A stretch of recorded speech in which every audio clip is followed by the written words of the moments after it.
And welcome into a very special edition of the Task Force with Leach, Stets, and Rieger. And it's our very good friend. And I'm going to call him a hero. I think a lot of people are. They should. The legendary AP Associated Press sports writer, Larry Lage. Larry, it's, crazy times, but it's great to see you, my man. Good to see you. At least hear your awesome gravelly voice Yes. and a So I little was talking and to a our friend. little thumbnail of you. Yes, I was talking to our good friend Matt Derry, who loves you. Wanted me to send his love and admiration for what you're doing, and he said he had me on his podcast earlier. He said there's no mistaking Leach's gravelly voice, that's for sure. Much like there's no way of mistaking your writing and the way you've had a brilliant career. And before we get into the amazing stuff that you're doing, Larry, I want to ask you what it's been like. Because for me, for 97.1, we've really scaled back our shifts. I'm not on air right now. A lot of people in the media business are, but for one of the most respected AP sports writers in the country, what has this been like for you with no sports for the last month? It's been weird. I have a new routine. I actually am technically on vacation this week from the Associated Press and my day job.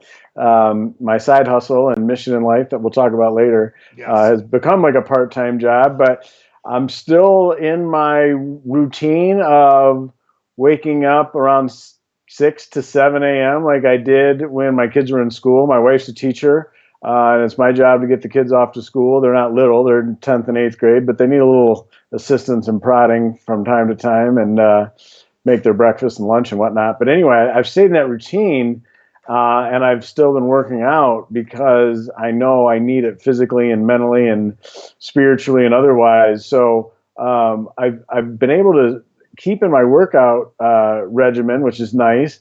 However, I need to be closer to your sobriety than my current state of drinking on a daily basis. Hey, it's But okay. It's okay right now. I As know long as you're not drinking 50 I'm hours in not. a row, you're fine. One got away from me like 3 weeks ago. There was a correction, and then since then I've limited myself to a couple Jamesons. But I'm not used to drinking every day, and I'm not going over the top. But anyway, so my wife and my kids are at home. It's very different in that extent. Last week I was working for the Associated Press, getting our all-state teams in order for the first time in my 20 years at the Associated Press. We didn't gather in East Lansing or Mount Pleasant to pick the all-state boys and girls basketball team for the high schools because it wasn't safe to meet.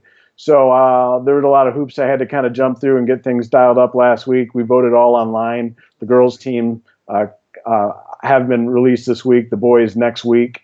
I'll be writing about Amani Bates next week. That'll give me something to do. Um, Go blue, hopefully. well, who knows? More like go NBA for him. But Yeah, probably. you know, ran into Cesar Ruiz, the former Michigan center and NFL draft prospect. Got his phone number, so might catch up with him for a draft story. But really, AP wants us to try to work on stories from a national scope that fit during this pandemic that we're experiencing. Outside of the NFL free agency, everything else is affected. Somehow the NFL just carries on about its business in a vacuum, and may do it for the draft and just have guys Skype and put a hat on. Yeah, Larry, they're kind of the Florida of the sports world right now, if you will. Thank God Right, Florida issued the stay at home finally today, but that's the NFL just kind of keeps going.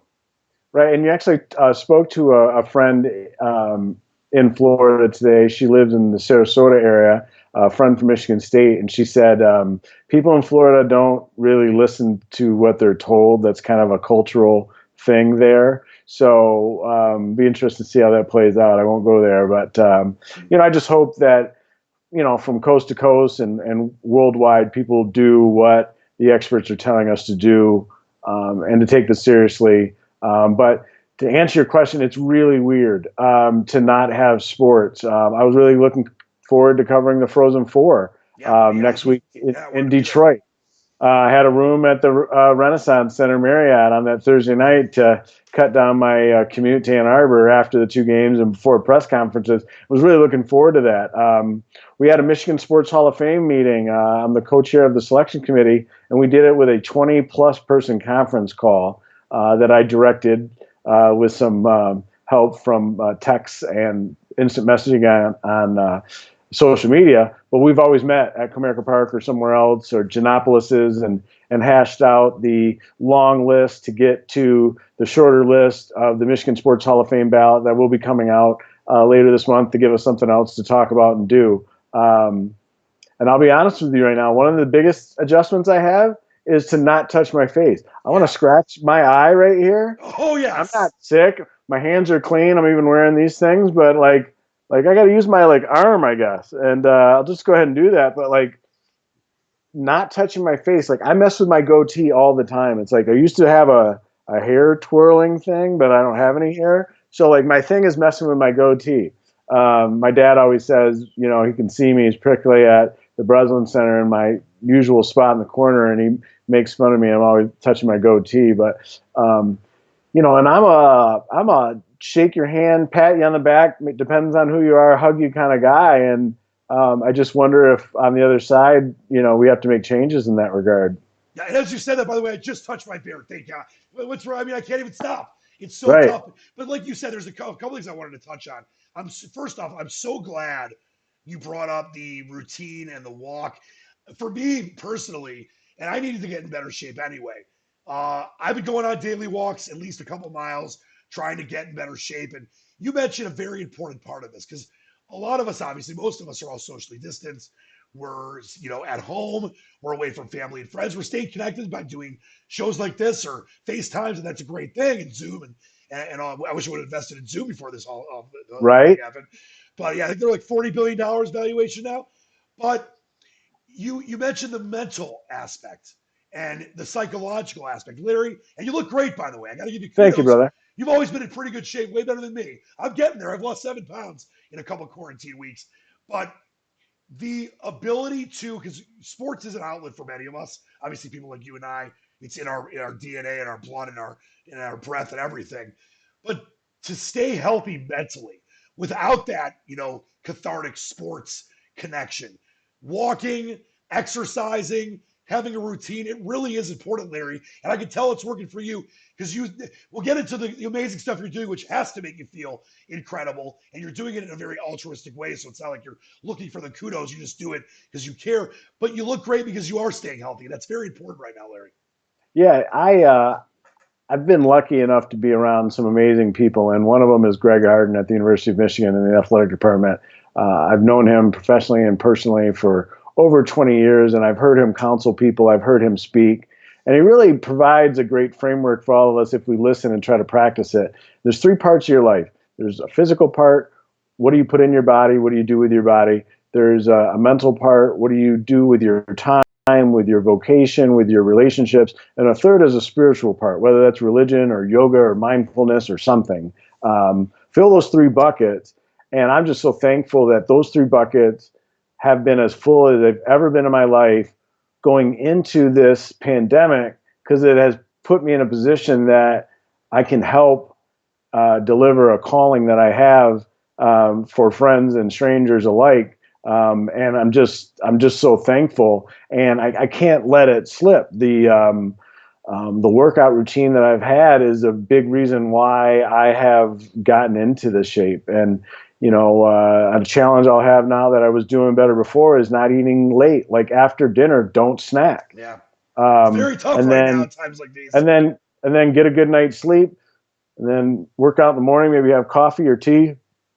Next thing you know, you've had a 14, 15-hour cleanse. If you can do that and stack those on top of each other, you're really making something happen. I'm not saying I'm doing that right now. I also gave up sweets for Lent, but when this hit, I kind of had a little conversation with God and said, I might have to lax on that, especially because I've got this fundraiser going on, and I know He is supportive of that. So, but yeah, and you know, I joke about the Jameson thing, and I've had some problem drinkers in my family. I know you're one of my proud sober buddies, and I support you and other friends of mine that are doing that and always will. So I don't mean to make light of it. It's just, you know, when I think about my routine, like I don't drink every day normally, and somehow I am now. Hey, my dad's having his 5 p.m.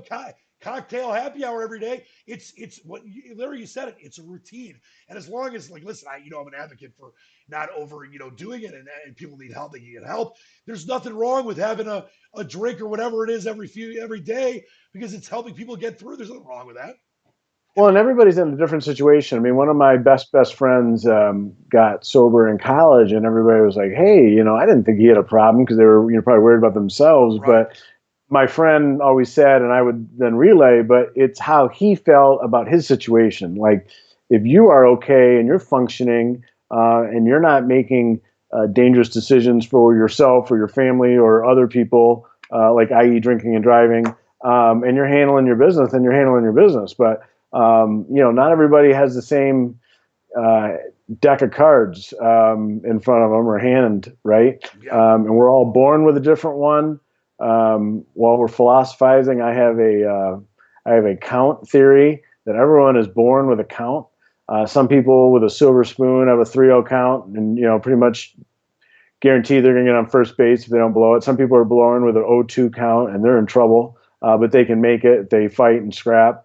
And some people are in between, and I was probably in between. And but my point in all this is, it just drives me crazy when people of privilege look down on someone else who happened to not get the birth lottery as lucky as they did. I think that's one of the greatest analogies I've ever heard, by the way. I'd have to say I was probably, as far as, privilege, I got very lucky that I was, raised by a dad that was a doctor and was, we had advantages. But with the addiction and other issues in ADD, I probably had a 2-1 count. So I know I'm Right. grateful, but it's a brilliant analogy, Larry.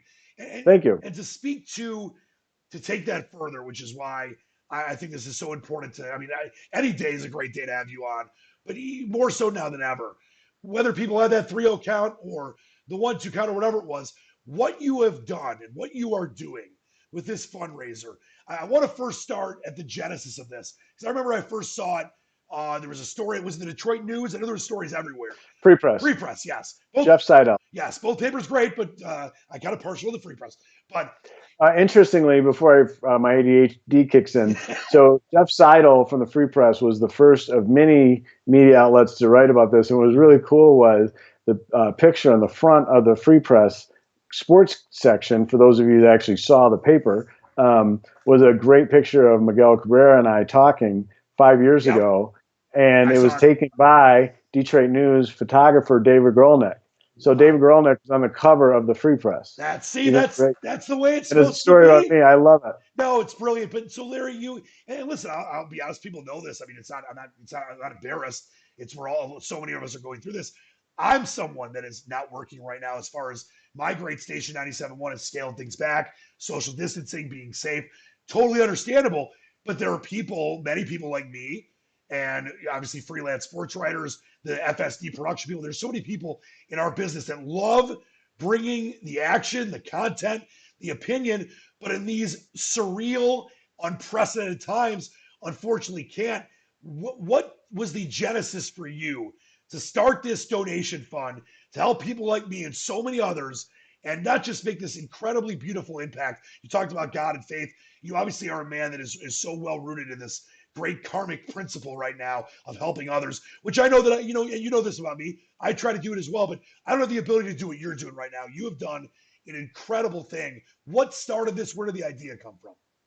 So 3 weeks ago, I went to bed praying for my friends that I knew would be affected by this.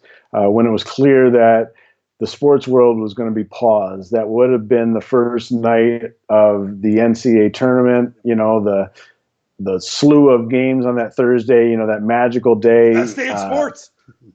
That night, I was in bed at a reasonable hour, like 10, 11 o'clock, would have been up till 3 if I was watching the West Coast games, and maybe at the MGM trying to, hit a 6-gamer or something like that. I'd be there with you. All right. I was going, man. I was looking forward to it. Yeah. Maybe not that night, but I was looking forward to it at some point. But I went to bed, and chief among my prayers were my friends and people I didn't know in the sports world that were going to be hit hard by this. Freelancers who are writers, editors, radio talent, radio producers, TV talent, TV behind the scenes crew, web producers, web writers, makeup artists. I knew so many people were going to be affected by this. And so I was praying for them. I woke up the next morning. It was a Friday morning. Before I got the kids ready for school, I was thinking again about these same people, and I started to cry. And I said, what can I do? And I said, well, I'm going to start a Facebook fundraiser. I'm going to put $100 in it. My friends will step up. I will raise a couple $1,000s. I will kick several people in the state a couple $100 and a little dash of hope. And that'd probably be it. It's kind of what I thought it would be. Well, I raised 2,000 pretty quickly with my friends. I have amazing friends. I'd put them up against anybody. I agree. And then I kicked it up to $5,000. Money kept coming in. People tagging me on Facebook, tweeting to me. And I didn't answer any of those tweets. I didn't allow those tags to go on my Facebook page for about a week. And we'll get into that.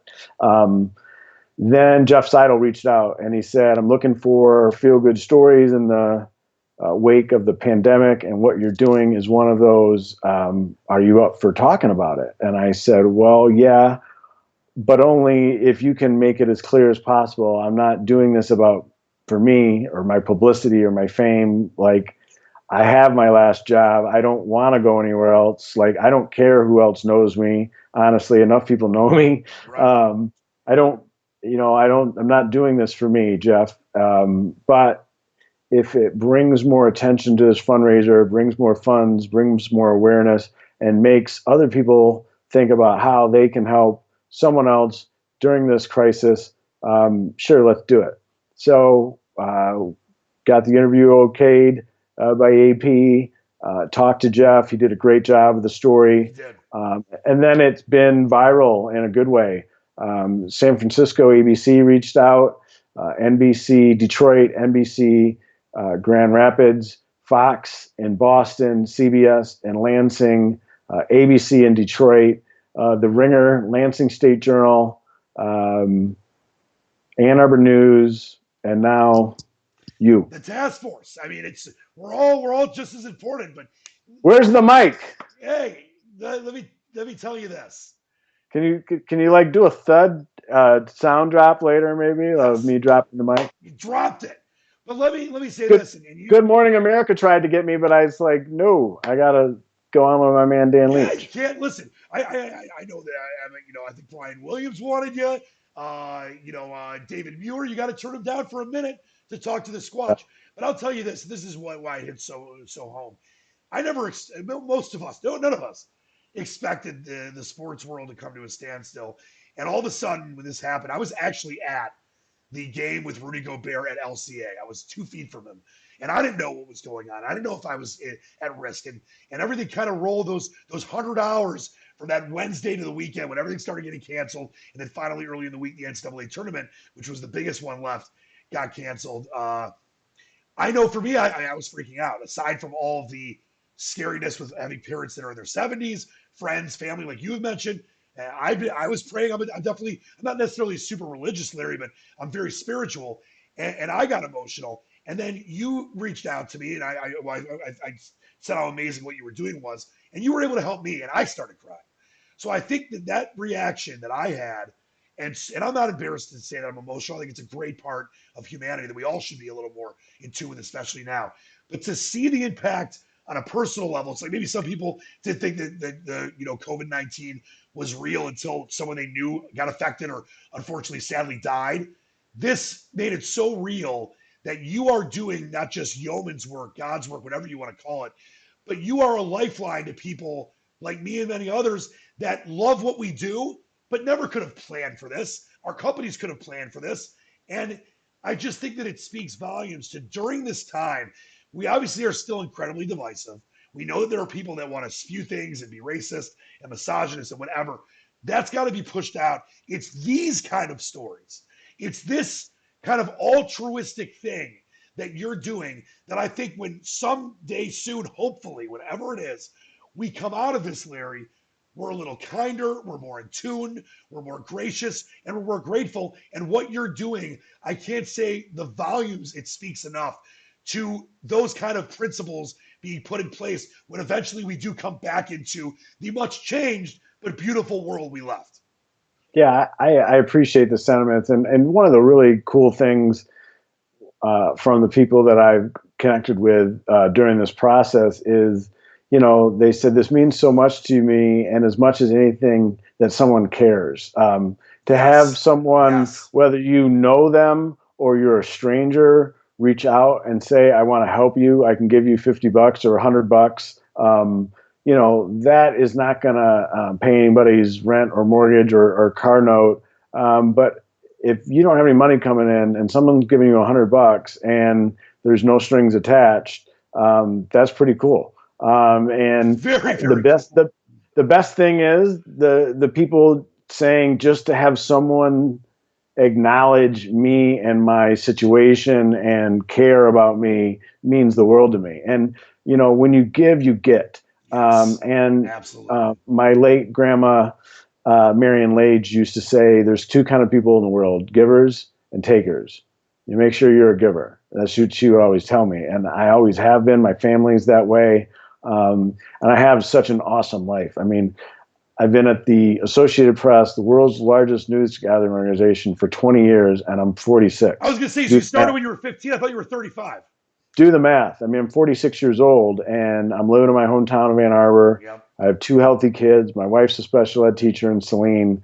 My parents are healthy. They live 13 houses from the big house, as you know. And, I've got it good. But I'm not cut the way you can just, hope and pray that someone else steps up and takes care of people who need to be taken care of.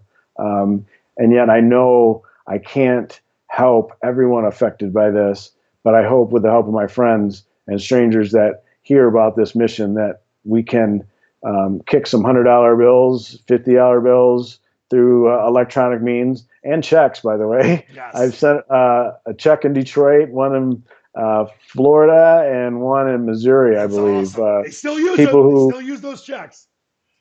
hey, they cashed them, and it's all They good. still cash. Um, the funny thing is, I'm such a rookie at this that my heart was, and dividends were bigger than my bank account. And I had to do some shuffling with the funds in my family, my household family, and needed to reach out to my credit union. Shout out Lake Trust Credit Union. They waived a Yes. insufficient funds fee because um, the money wasn't coming into my bank quite as quickly as I anticipated. And when I paid out so many people so quickly, that hit quicker than the donations. So I had a little dicey time. And I also got in a public private spat with Venmo because I found out you can't give more than $3,000 in any given week. I mean, who knew, Yeah, right? I didn't I know that. found out.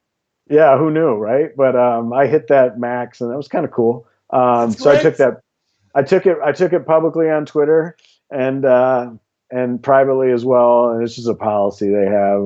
They're not bending it. But so I've kicked people to PayPal. PayPal has been great That's how you've helped me. It's through been this. brilliant. Right. I mean, I've used Zelle. I've used Cash App.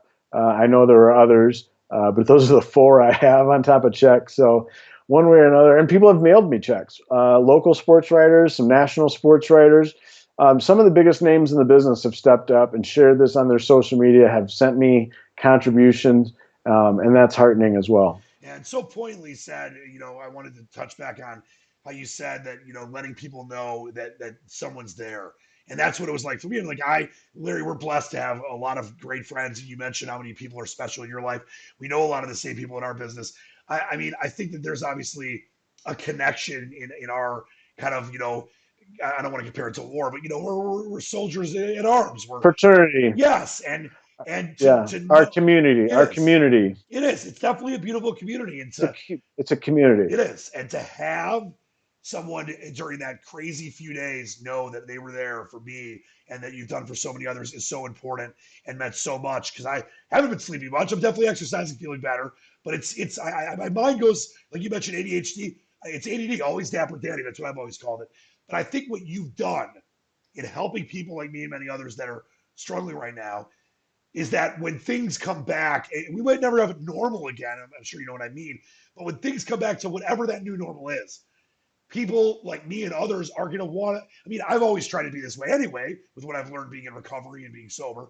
But maybe others that weren't so in tune to that are going to say, you know what? What can I do to help someone else? What can I do Right. to help a young kid getting into the business? What can I do? Have more empathy. Yes, 100%. So you're Be doing like, empathetic. yeah, you're doing 16 different things at once on top of helping people in bare basic necessity needs, which is so important, Larry. And I think you look at it like this, where it's people like you that are true heroes right now. And I don't use that word lightly. You know me for a while. I'm definitely a very positive guy. Can be wacky, but I'm very emotional, and I always want to be connected to people that are doing good, not bad, love, not hate. You're the same way. So I've always felt connected to you, a tremendous amount of respect going back to when I met you years ago as an intern at Fox 2 with Dan Miller. He used to call me Crazy Dan, with Greg Tanner and those guys. But not only are you an incredible professional with what you do, but you're an incredible human being. And I think right now we need this kind of stuff. We need these kind of stories because you're inspiring others to do the same thing. And that it's like, let me kind of give you a weird analogy because I don't want to, be depressing. But think about how coronavirus infects people in community spread.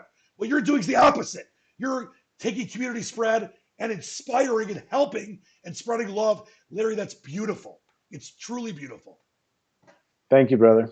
What is the way that people can get involved if they want to donate? I know it was 5,000, then 10, then 20. Now it's close to 100. Huh? Well, after I got a Woj bomb from the Woj, sorry, Bob Wojnowski, I got a bomb from Adrian Wojnowski.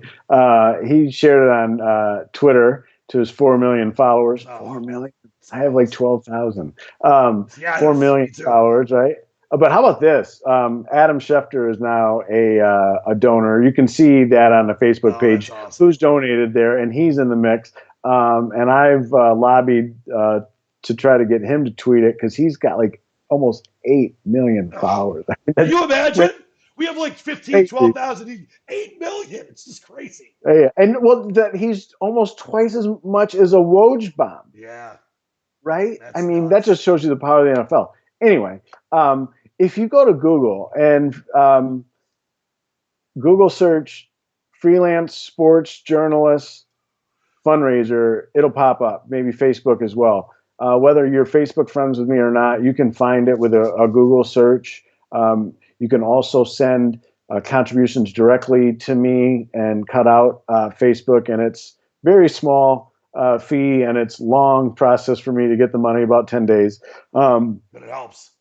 People can send me to my PayPal. It's larrylage@yahoo.com. I also have a Venmo. I have Zelle. I have a Cash App. If somebody reaches out to me, I'll give them my address. You can tweet at me, Larry Lage, LarryLage. If you tweet at me, I'll see it. I'll connect with you. And also, if you're listening to this and you're a freelance sports journalist, whether it's in the Motor City or Mississippi, find me and I will help you too. It's beautiful, Larry. When we're done with this, when this show goes up and is on there for forever, I'll make sure that I get that info out to people that want to donate or need help. Before I let you go, and I love talking with you, you're the best. We talk forever. But let me ask you this. It's a tough question, so I'll give you the option to name 2 or even 3. You've covered so many ridiculously incredible and historic sporting events. If you had to give me 1 or 2 of the greatest you've ever covered, or the ones that meant the most for you to write about, what would they be? So I will go Barry, Nick Lidstrom,